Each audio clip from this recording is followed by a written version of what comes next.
નમસ્કાર, આપ જોઈ રહ્યા છો યુટીસી ન્યૂઝ।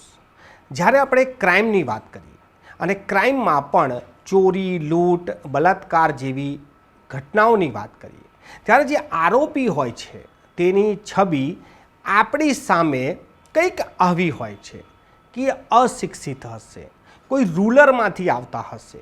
કેમ કે શિક્ષિત જે લોકો હોય છે તે તો કાયદાને જાણે છે અને તેનો ભય તેમને સતાવે છે, એટલે એ આ પ્રકારની ગુનાખોરી ના કરી શકે। આપણે સમાજમાં શિક્ષા એટલા માટે જ પ્રોવાઈડ કરીએ છીએ કે શિક્ષિત વ્યક્તિ બન્યા બાદ તે એક સારો વ્યક્તિ બનશે, પરંતુ વડોદરાના ગોરવા પોલીસ સ્ટેશનમાં લખાયેલી એક ફરિયાદમાં એક ડૉક્ટર દુષ્કર્મનો આરોપી બની ગયો। આ ડૉક્ટર ફાઇનલ યરમાં અભ્યાસ કરી રહ્યો હતો, ઇન્ટર્નશીપનો છેલ્લો દિવસ હતો। જે દિવસે એનું ઇન્ટર્નશીપ પૂરું થઈ રહ્યું હતું તે જ દિવસે તે દુષ્કર્મનો આરોપી બની ગયો। હાલ આ ડૉક્ટર, જેનું નામ નિર્ભય જોશી છે, તે ગોરવા પોલીસ સ્ટેશનની હિરાસતમાં છે। તેને કોર્ટમાં રજૂ કર્યો છે અને 2 દિવસના રિમાન્ડ પણ મળ્યા છે।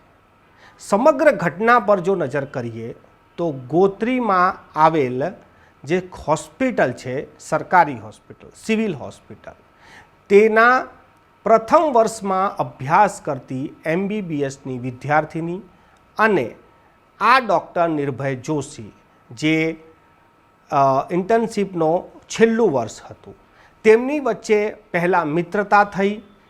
સાથે કામ કરતા હોય એટલે સ્વાભાવિક છે કે વાતચીત થાય।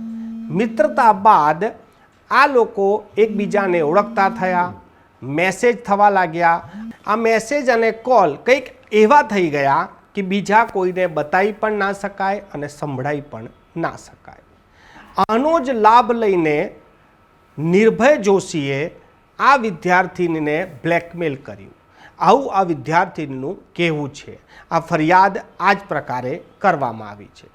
આ ઘટનાની વાત જો પોલીસનું માનીએ તો 15 માર્ચની આ ઘટના છે, જ્યાં નિર્ભય જોશીએ આ વિદ્યાર્થીની જે MBBSના બીજા વર્ષમાં અભ્યાસ કરે છે તેને બ્લેકમેલ કરી, વારંવાર તેની સાથે જીદ કરી તેને મળવા બોલાવે છે અને હોસ્પિટલના ટેરેસ પર જ તેની સાથે દુષ્કર્મ અને સૃષ્ટિ વિરુદ્ધનું કૃત્ય કરે છે। આ પ્રકારની ફરિયાદ લખાવ્યા બાદ આરોપીને પોલીસ ઝડપી પાડે છે। આરોપી નિર્ભય જોશી ગાંધીનગરથી વડોદરા ભણવા આવ્યો હતો। આ જે પીડિતા છે વિદ્યાર્થીની MBBSની, એ સુરતથી ભણવા આવી હતી, પરંતુ આ બંને વચ્ચે પહેલાં મિત્રતા અને ત્યારબાદ એક ક્રાઇમ સીન ક્રિએટ થઈ ગયો।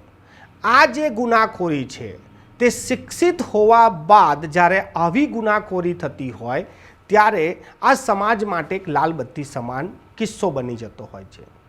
જે ડૉક્ટર આટલા વર્ષો મહેનત કર્યા બાદ જે દિવસે એને ઇન્ટર્નશીપની કાર્યકાલ પૂરું કર્યું, જ્યારે ડૉક્ટર બની ગયો, જે દિવસે ડૉક્ટર બન્યો અને એ જ દિવસે જો એ દુષ્કર્મનો આરોપી બની જાય તો એમના પરિવાર પર શું વીતતી હશે?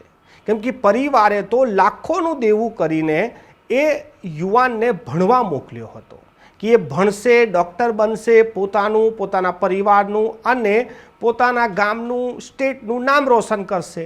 પરંતુ આ જે ઘટનાઓ બને છે તેવામાં પરિવાર પણ તૂટી જાય છે।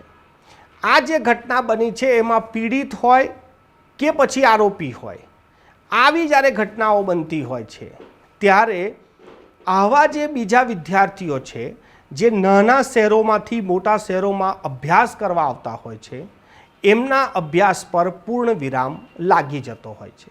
કેમ કે એમના મા બાપો આવી ઘટના બાદ કોઈને પણ ભણવા પણ ના મોકલે અને હોસ્ટેલમાં સ્ટે પણ ના કરવા દે। આજે ગોરવા પોલીસ સ્ટેશનમાં બનેલી આ ઘટના પર આપણે આટલું જ કહી શકાય કે એક દિવસ એ ડૉક્ટર બનવાનો હતો, તે જ દિવસે તે ડૉક્ટર બનવાનો હતો અને એ જ દિવસે આરોપી બની ગયો। આ પ્રકારની ઘટનાઓ પણ સમાજમાં થઈ રહી છે। આ પ્રી પ્લાન ઘટનાક્રમ છે તેવું ફરિયાદમાં લખવામાં આવ્યું છે।